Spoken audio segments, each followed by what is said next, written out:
Filipenses capítulo 4, eu quero ler com vocês a partir do versículo 8 até o versículo 13. Nós, há 2 domingos, iniciamos no versículo 1.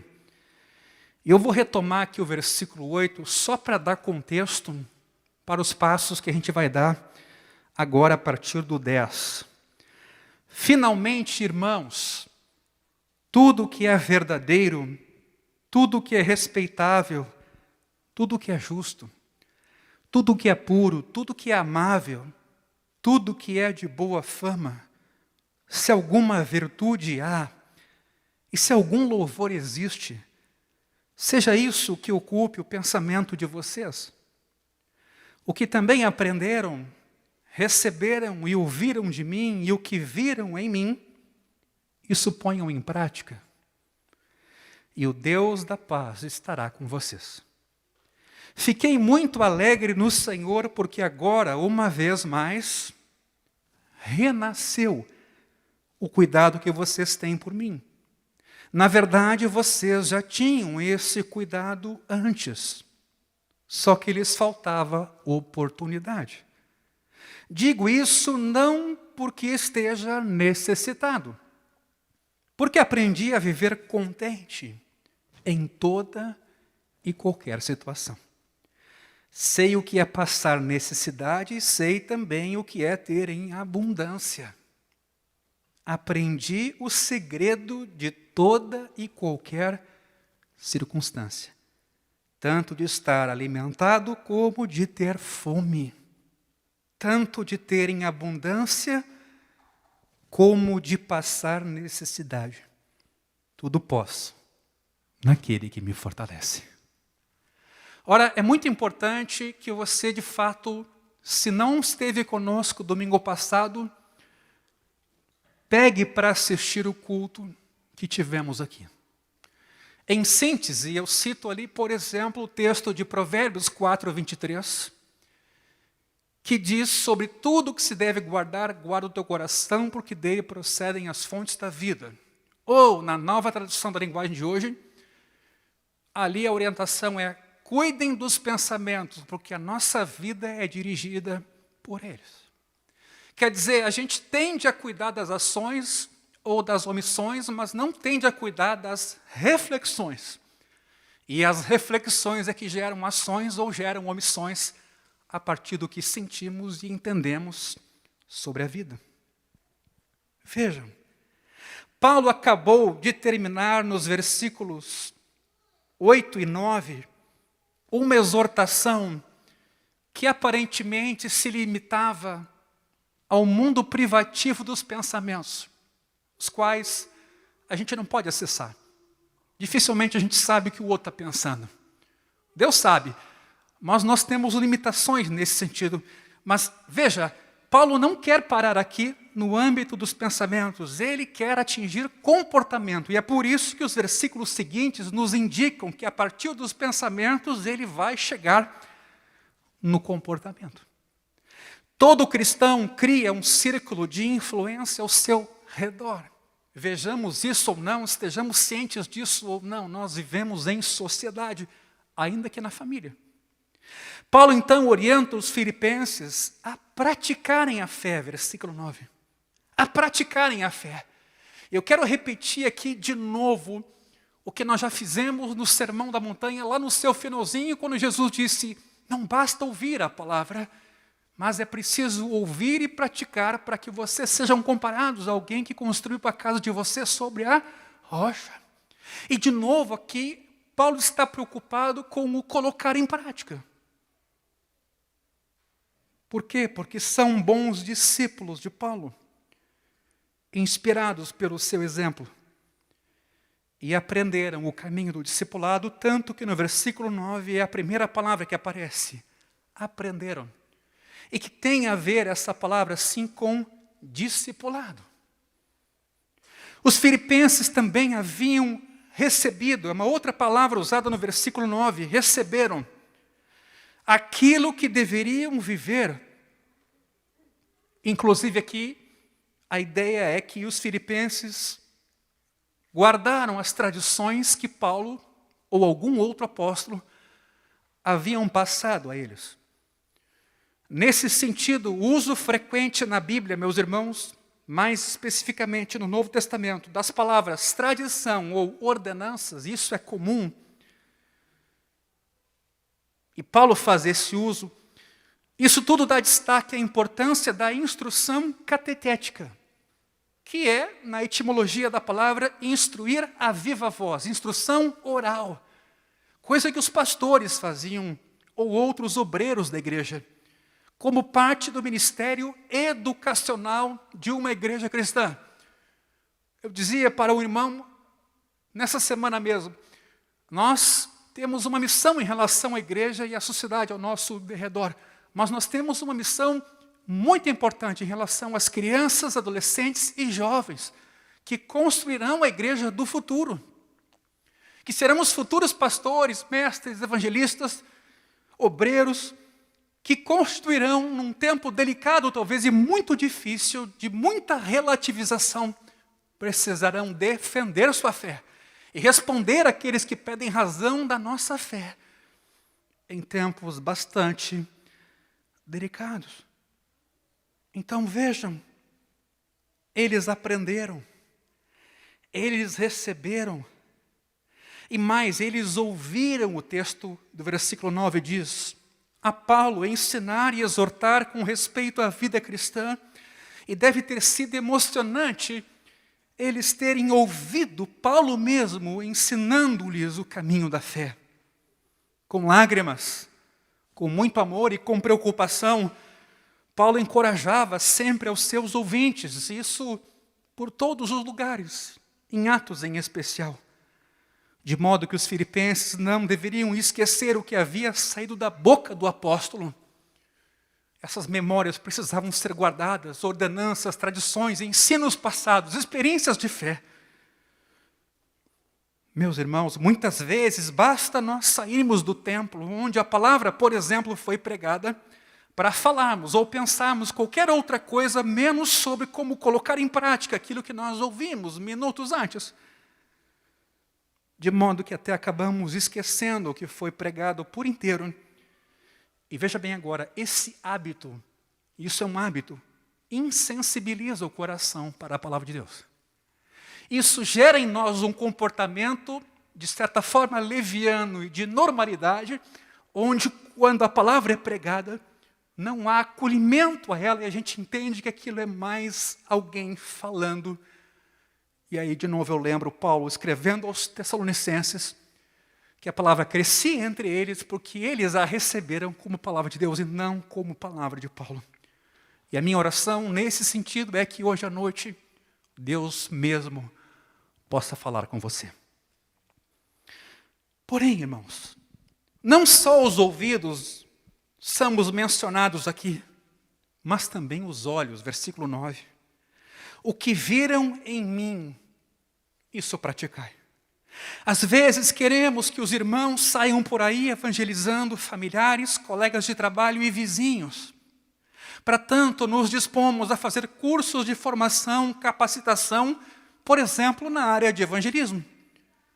Mas às vezes nós mesmos não mexemos um dedo sequer para evangelizar quem está no nosso entorno, a fim de dar o exemplo. E aqui eu me remeto ao capítulo 3, versículo 17, quando Paulo diz: sejam meus imitadores. Gente, nós vivemos um tempo, e eu não canso de ser repetitivo aqui, de muita falação, de muita lacração, de gente que entende a sua tarefa como cristãos resolvida e finalizada quando posta um texto e parece que então a sua consciência, a partir de então, está tranquila, cumpri a minha missão, mas a distância é tão maior que se nos impõe. O desafio é tão mais complexo nesse mundo onde cabem muitas vozes e palavras, embora a palavra de Deus tenha mais poder para prosperar.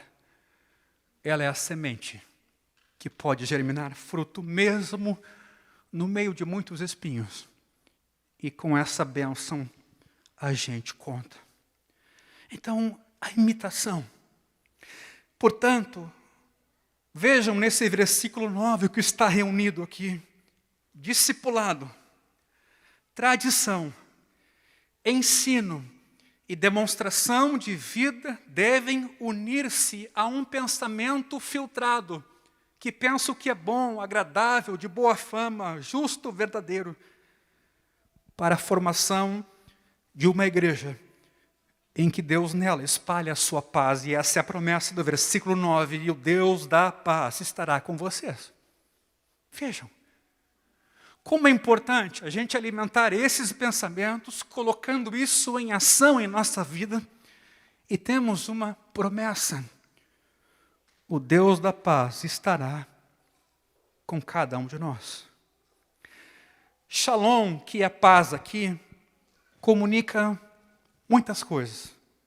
Comunica, por exemplo, um conceito de bem-estar.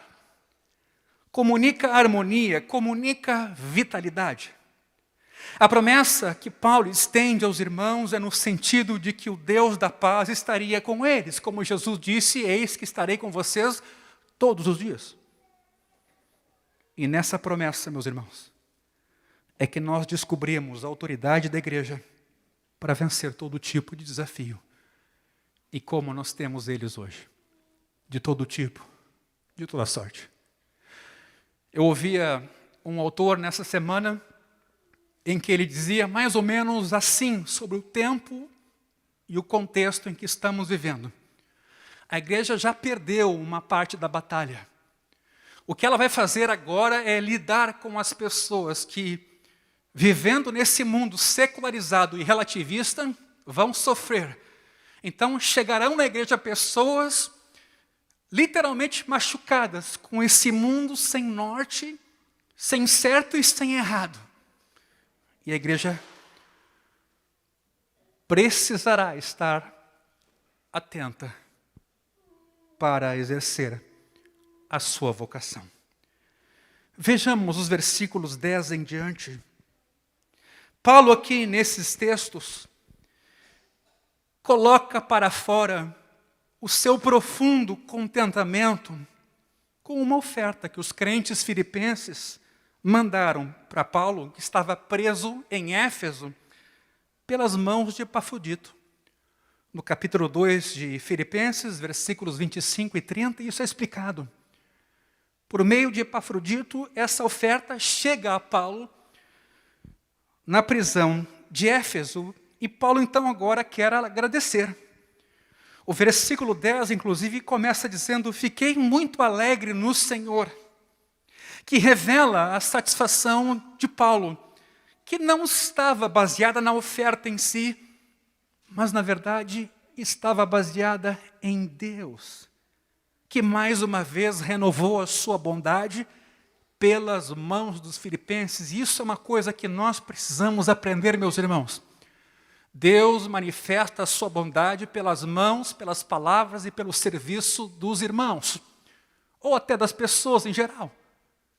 A gente às vezes tem uma maneira reduzida de ver Deus agindo no mundo, e aqui esses crentes filipenses eram instrumentos da bondade de Deus, que salva os filipenses e conduz os filipenses a esse serviço, a essa doação. Paulo tem essa leitura para além do fato e do instrumento, e ele olha Deus por detrás dessa ação. Vejam uma palavra usada, renasceu, no grego anatalo, que é uma palavra usada para a planta que brota com folhas e flores de novo, tendo estado morta antes. É como se a vida surgisse do nada, a partir da realidade dos filipenses, que, tudo indica, estavam passando por tribulações e que não tinham conseguido ainda mandar a oferta para Paulo, a quem estimavam muito, por essa primeira igreja na Europa, que Paulo mesmo fundara, e Silas. Tiveram a intenção até de ofertar, mas não foi possível, não temos clareza sobre o motivo exato, mas de certa forma Paulo aqui se alegra. A preocupação dos filipenses por causa da prisão de Paulo leva então aquela igreja a fazer uma doação. que não havia sido possível antes. Mas veja, Paulo não quer que a igreja se sinta culpada por não ter conseguido enviar a oferta antes. Mas ele também não quer mal entendidos, porque alguém podia dizer que ele estava, ao agradecer a oferta, pedindo mais oferta ainda. Aliás, já se perceberam quantas foram as vezes em que Paulo, nas suas cartas, tem que explicar o que está escrevendo, porque foi vítima, muitas vezes, de mal entendidos. Então ele explica no versículo 11, por que ele está agradecido. Digo isto não porque esteja necessitado.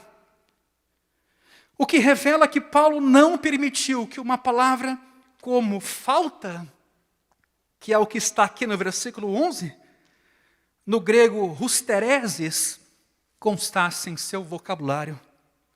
Paulo confessa que aprendeu, tendo sido instruído como discípulo. O significado aqui de aprendeu tem a ver com o discipulado. O que ele aprendeu? A viver contente em toda e qualquer situação. Meus irmãos, como é que Paulo chegou nisso? E a gente precisa pensar isso de um ponto de vista bem prático também e pensar em nós. Como é que Paulo chegou nisso? Aprender a viver contente em toda e qualquer situação, e já entendendo Paulo preso, e já entendendo essa carta conhecida por muitos como a carta da alegria de Paulo, em que ele lá preso, por pregar o Evangelho, recomenda que os irmãos fiquem alegres sempre no Senhor. O sempre aqui não é por acaso, é para que a alegria seja alegria em toda e qualquer situação, mas alegria no Senhor. Quem ensinou o apóstolo a viver assim? Quem levou Paulo a chegar nesse patamar? Não seria o próprio Jesus que recusou, por exemplo, fazer pães de pedras, ainda que estivesse em jejum por 40 dias e noites? Foi ele mesmo quem combateu a preocupação desnecessária dos discípulos com pão, dizendo, não andem ansiosos. Paulo empregou um termo aqui, muito importante, que revela a virtude fundamental que os estoicos, uma filosofia muito proeminente na época, usavam para a vida moral, para comunicar que ele estava contente. A palavra é autarquias. Para os estoicos, autarquias era contentamento pleno. E era então uma virtude que Paulo aqui toma do estoicismo para ressignificar agora a partir de Cristo. Porque autarquias quer dizer autossuficiência, indicando independência de circunstâncias externas e materiais, e usado também para aquele que se autossustentava entre os estoicos. Sêneca, um estoico conhecido, escreveu, o homem feliz está contente com a sua sorte presente, não importa qual seja ela, e está reconciliado com as suas circunstâncias. O estoico era assim. O homem autossuficiente estoico, de que Sócrates, inclusive, é tido como exemplo perfeito, e por isso Sócrates assume e acolhe muito bem a sua morte, inclusive. Ele não volta atrás no julgamento que sofreu, ele vai até o final, é tido como exemplo perfeito. Esse estoico enfrenta a vida e a morte com recursos, atenção, encontrados dentro de si mesmo, a partir de si mesmo, a partir da natureza humana mesmo. Isso é o estoicismo. Mas Paulo, meus irmãos, encontra o segredo da vida em sua união com Cristo. Porque ele diz nesse mesmo documento, capítulo 1, versículo 21, para mim o viver é Cristo e o morrer é lucro. Assim, o uso que Paulo faz do termo autarquias ou contentamento revela uma força interior que vem da fé em Deus, um Deus todo-poderoso que faz com que todas as coisas cooperem para o bem daqueles que amam a Deus, daqueles que são chamados segundo o seu propósito. Paulo fez isso muitas vezes, tomando termos e conceitos de sua época e contexto e os ressignificando a partir de uma leitura cristã, O que é, aliás, que a igreja precisa fazer nos dias de hoje. Por quê? Porque vocábulos e conceitos foram apropriados pelo secularismo, desvirtuando a criação de Deus e a bondade dele. É preciso recuperar esses conceitos, como o de sexualidade, como o de certo e errado, como o de bondade. Conceitos tão distorcidos em nossos dias. Então, é neste sentido que Paulo está escrevendo. A vitória interna de Paulo sobre a ansiedade não foi obtida, meu irmão, pela força do pensamento positivo, pela meditação. Aliás, esses dias eu estava lendo um livro, juntamente com os jovens, aliás, foi ontem à noite, e lá John Stott apontava uma religião muito popular na década de 70, que é a meditação transcendental. E me chama a atenção que Stott, a partir da Inglaterra, fizesse essa observação, porque eu fui lembrado de que, muito criança, acabei tendo contato com esse tipo de religião. E, neste sentido, essa religião, como tantas outras, que trabalham com a meditação, com o autocontrole, com o desenvolvimento das virtudes positivas, seja por meio da mente ou de outros exercícios físicos e mentais, tudo isso, para Paulo, não tem o poder de dar paz verdadeira a um ser humano. E é por isso que Paulo vai se remeter aqui a um aprendizado que ele sofreu, que seguiu-se a crucificação de Jesus, onde ele afirmava: não vivo eu, mas Cristo vive em mim. Por isso, no versículo 12, Paulo escreve: sei o que é passar necessidade.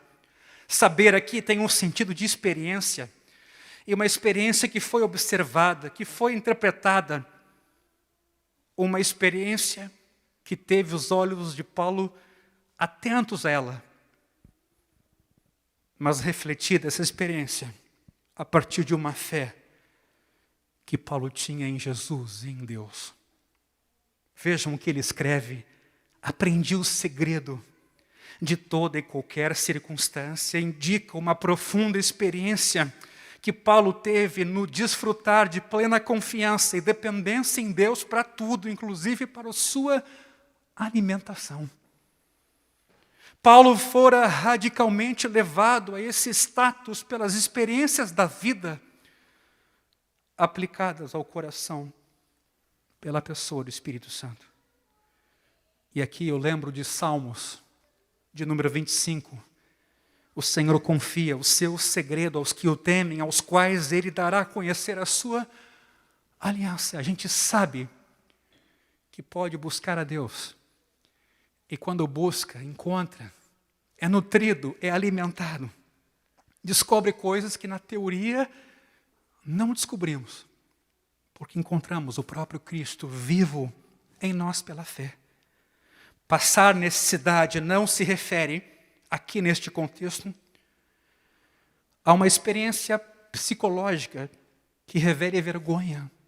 Não é disso que Paulo está falando. Indica uma diminuição real de recursos materiais mesmo. Mas mesmo assim, Paulo estava contente. Meus irmãos, nós precisamos descobrir isso aqui. Nós precisamos encontrar isso aqui, esse segredo, que não é percebido assim numa leitura mais superficial e numa vida tocada sem muita reflexão ou meditação. O fato de ser um segredo requer um desvelamento, requer algum tipo de iluminação que Deus nos dá para nos darmos conta de que isso é possível que a gente experimente também. Porque quem de nós não sofre da inconstância, do espírito que às vezes está de bom humor, às vezes não está? Basta às vezes o céu não estar azul estar um pouco acinzentado, que a gente já, aparentemente, cai no nosso ânimo. De onde vem a fonte de nossa alegria? Por que somos tão vulneráveis? Por que nos enganamos tanto? Por que não conseguimos, como Paulo aqui, descobrir o segredo de toda a satisfação? Aparentemente, meus irmãos, Paulo achou mais necessário ser instruído como reagir frente à abundância, até do que a escassez ou miséria. Geralmente a gente enfatiza esse texto, tudo posso naquele que me fortalece, para dizer que Deus está conosco mesmo que a gente passe fome ou tenha muita necessidade, mas talvez Paulo está preocupado com abundância também. 2 vezes ele escreve a palavra abundância nesse versículo, que significa transbordamento, receber mais do que é necessário. Torna-se claro que Paulo percebeu tanto em fartura como em escassez, que a gente pode ser provado, e é provado, ou pode ser tentado.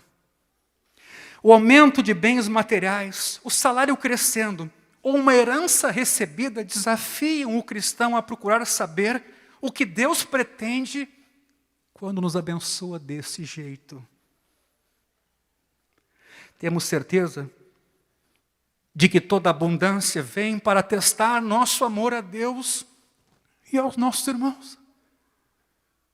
Por que só pensamos na provação que se manifesta em escassez, ou em perda, ou em ausência? Porque também não vemos na abundância uma prova sobre o que vamos fazer com aquilo e por que Deus nos deu aquilo. Meus irmãos, a bênção, nesse caso, não vem para nos fartar, mas vem para acudir ao necessitado.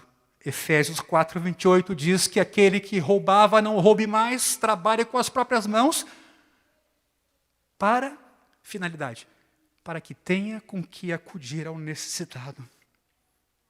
Deus nos dá para investir em amigos que virão um dia a nos dar as boas-vindas nos tabernáculos eternos. Você lembra desse texto de Lucas 16?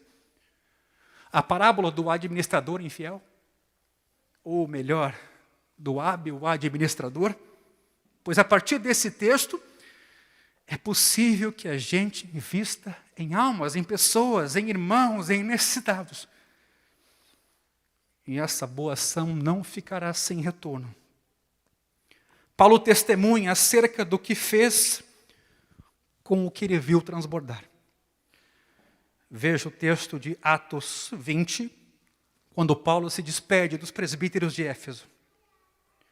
Vocês mesmos sabem que estas minhas mãos serviram para o que era necessário a mim e aos que estavam comigo. Paulo era pastor, apóstolo lá, e trabalhou para sustentar a si próprio e aos seus companheiros.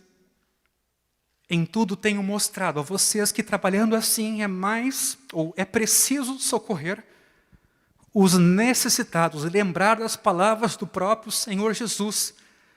Mais bem-aventurado é dar do que receber. Atos 20, versículos 34 e 35. Gente, onde está o nosso coração? Porque onde está o nosso coração, ali está o nosso tesouro verdadeiro, e não só o que nossa boca diz que é.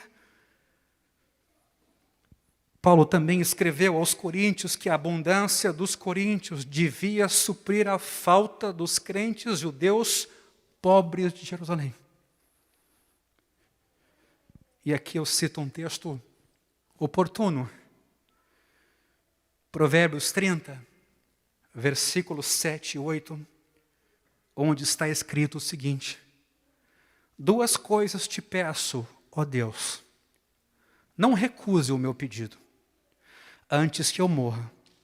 Afasta de mim a falsidade e a mentira. Vejam o que nós falamos domingo passado sobre pensamentos verdadeiros. Não me des nem a pobreza, nem a riqueza, dá-me o pão que me for necessário, para não acontecer que, estando eu farto, te negue e diga, quem é o Senhor? Ou que, empobrecido, venha a furtar e profane o nome de Deus. Veja o equilíbrio de um texto de sabedoria como esse. Se furta a ter muito, se furta a ter pouco, entendendo a razão do equilíbrio. E talvez é por esse motivo que Paulo, embora tenha vivido mais escassez do que abundância, aproveita o contexto para lidar com a abundância também como um lugar de provação ou tentação para cada um de nós. Paulo então encerra a sua declaração nesse texto com esse belo versículo 13. Tudo posso naquele que me fortalece. Aqui vemos o segredo do contentamento incessante, da paz e pensamentos controlados pelo bem na vida do apóstolo. E eu vou tentar traduzir esse texto literalmente, mas de modo que seja compreensível.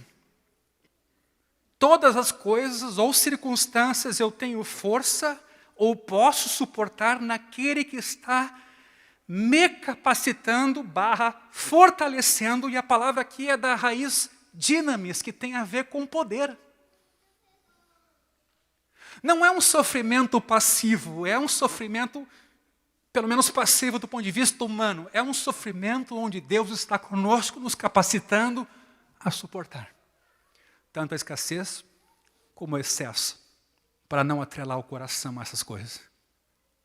De novo, todas as coisas ou circunstâncias, eu tenho força ou posso suportar naquele que está me capacitando ou fortalecendo. A palavra é endunamote, que vem da raiz dinamis, poder, como está em Filipenses 3:10, mostrando que essa maturidade ou segredo também depende da ação do Espírito de Deus em nossa vida. Nem sempre a gente fala do dinamis de Deus nessa perspectiva de suportar, de aguentar, de ser fortalecido para abster-se de materialismo. Geralmente o dinamis é mais usado no sentido evangelístico, dos milagres e outras manifestações, mas aqui neste contexto é uma capacitação para estar suprido, fortalecido em Cristo. Paulo não sugere que o segredo de suportar a vida dura como preso, a tortura da fome ou a ansiedade de prever o martírio, porque Paulo pensava isso muito, quando é que eu vou morrer? Quando é que vai chegar a hora? É como quem está no corredor da morte, mas Paulo não merecia estar ali. Paulo não pensa, então, em sua própria disciplina ou autocontrole diante da dor, do medo e da insegurança diante de si. A explicação se encontra unicamente na constante dinâmica da comunhão fortalecedora de Jesus que atuava em Paulo pelo Espírito Santo. O contentamento do missionário perseguido é uma dádiva gratuita, graças à realidade do poder milagroso de Deus. Ou você tem dúvida de que os missionários que hoje vivem em países perseguidos, você duvida de que Deus está com eles? Está, e de maneiras talvez inimagináveis para nós, escondendo-os, capacitando-os a ficarem lá, não temendo pela própria vida, que pode ser ceifada a qualquer momento. Uns deles deixaram família, outros nem casaram-se, optaram por uma vida celibatária porque têm a visão do que é eterno e foram a lugares muito complicados, entendendo que Deus os guarda e os fortalece. Meus irmãos, quais as imagens que a gente tem hoje do poder de Deus? Quais as imagens e leituras que hoje nós fazemos do que Deus faz quando derrama o seu poder?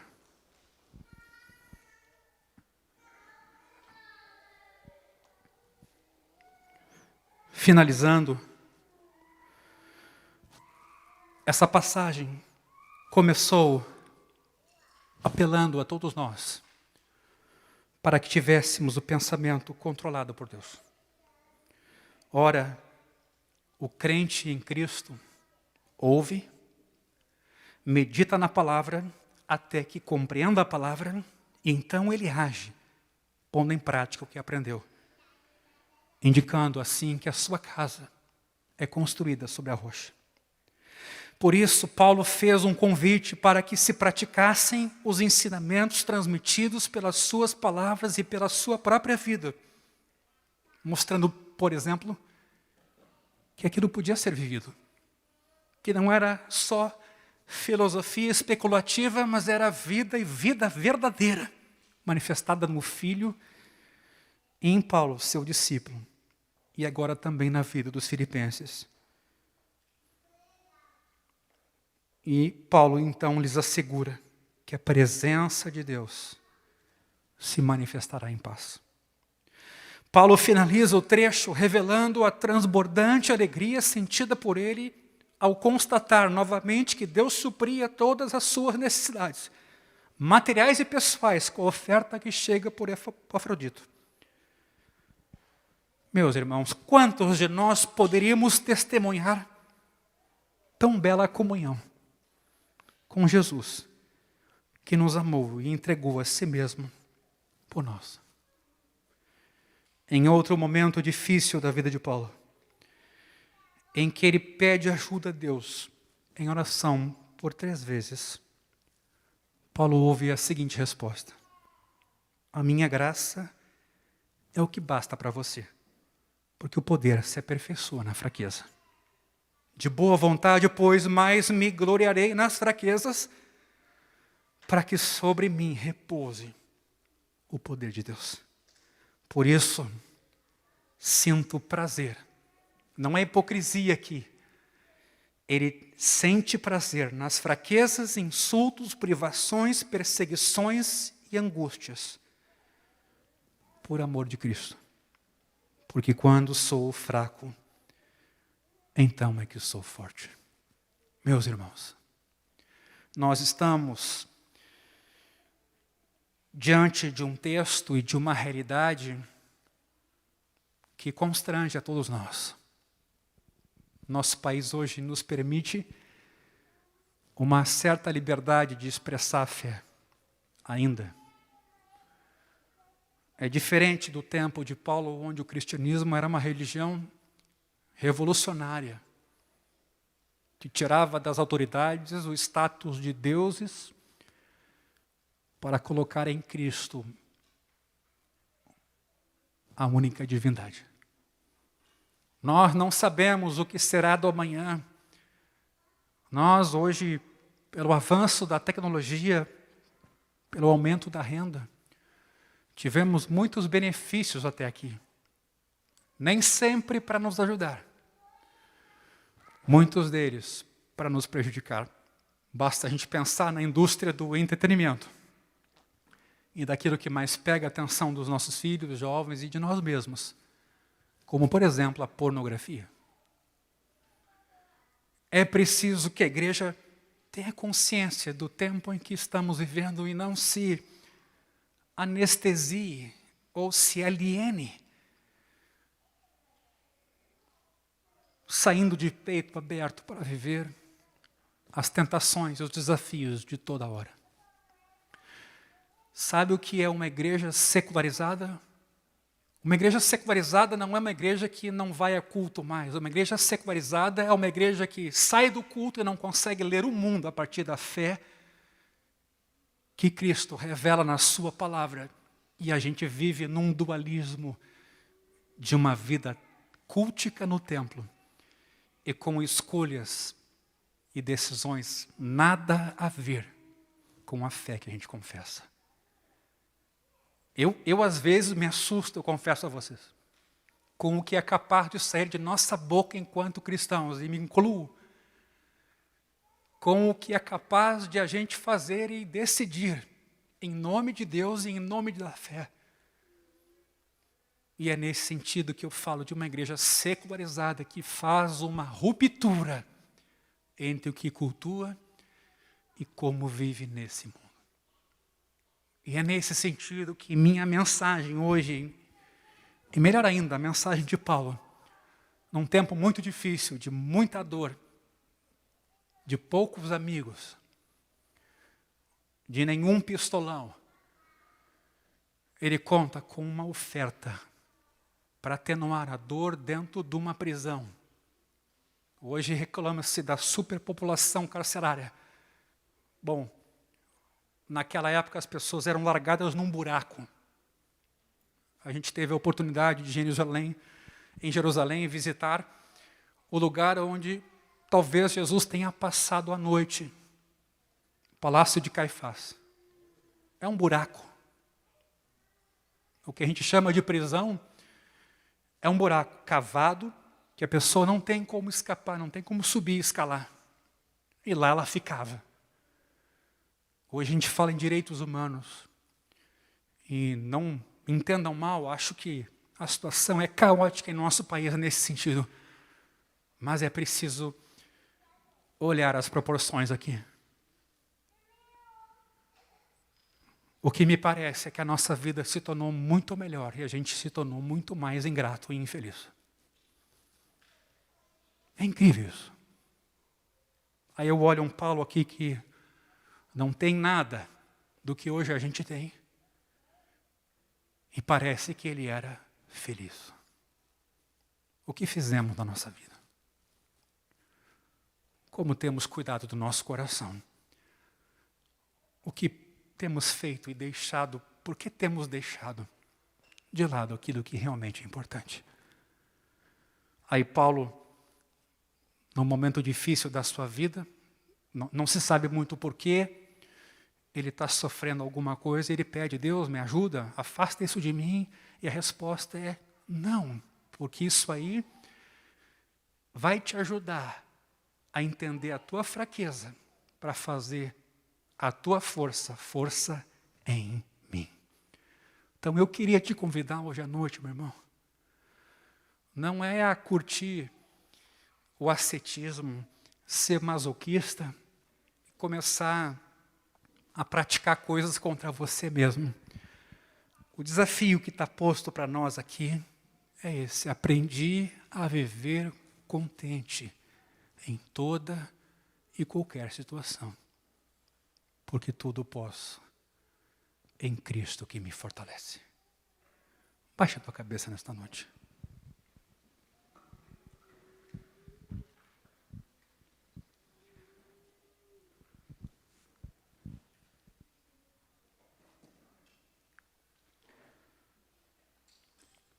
Pai de amor, Jesus querido, Espírito da verdade, nós te invocamos, Deus. O mesmo Deus que esteve com Cristo, que esteve com Paulo, o mesmo Deus que esteve com a igreja do primeiro século, o mesmo Deus que está hoje no Brasil, que estão hoje nessa comunidade. É o mesmo Deus. Parece que os nossos desafios são outros, mas na verdade os desafios são os mesmos e a gente esquece de contar as bênçãos, esquece de ser grato por teus benefícios. E acabamos adquirindo uma autonomia de ti, Jesus. E vamos construindo os nossos castelos, nossos deuses, e vamos carimbando o teu nome nessas coisas. E não encontramos satisfação, não encontramos felicidade, não encontramos realização. Eu peço hoje à noite, mediante a tua palavra e na luz do teu Espírito, que o Senhor fale com cada um de nós nesse lugar. Fale de modo que sejamos despertados, iluminados, corrigidos, perscrutados, para que possamos ter esse entendimento e venhamos a descobrir esse segredo de viver contente em toda e qualquer situação. Hoje à noite, Jesus, nosso coração está diante de Ti e necessita do Teu perdão e da Tua purificação, porque sem Ti nada podemos fazer. Nós invocamos o Teu nome hoje à noite, não só na medida em que oramos individualmente, mas pedimos que Tu faças isso também no meio dessa comunidade e que possas trabalhar em cada um de nós, Senhor. Nós precisamos de Ti, Jesus. Há tanta dor, há tanto sofrimento, há tanta carência de Ti nesse mundo. Há tanta gente perdida, enganada. Há tantas cadeias, tantos deuses que prometem. Nós precisamos que o Senhor abençoe o nosso país. Abençoe o nosso estado. Abençoe as nossas cidades. Que derrame da Tua misericórdia e da Tua luz sobre cada um de nós. Há tanta fome, tanta miséria, tanta necessidade. Jesus, faz-te conhecido também por meio da igreja nesses dias. Revela a Tua pessoa, Tua face de amor e de verdade por meio do Teu corpo.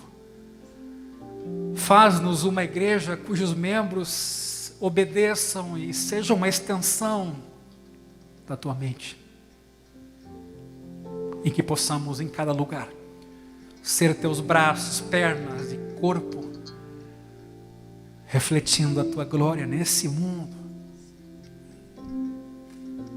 de tantos desafios.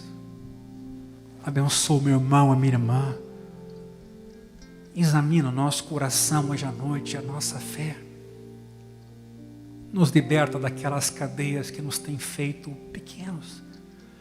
Nos liberta daquelas amarras que têm nos distraído. Porque temos perdido de vista o que é Cristo e ter em Cristo tudo aquilo de que precisamos. Abençoa meu irmão, a sua família, sua casa, seu trabalho, seu lar, seus vizinhos. E faz algo novo em nosso meio. E ao longo desta semana, faz-nos sensíveis e úteis para a glória do Teu nome. É o que nós pedimos.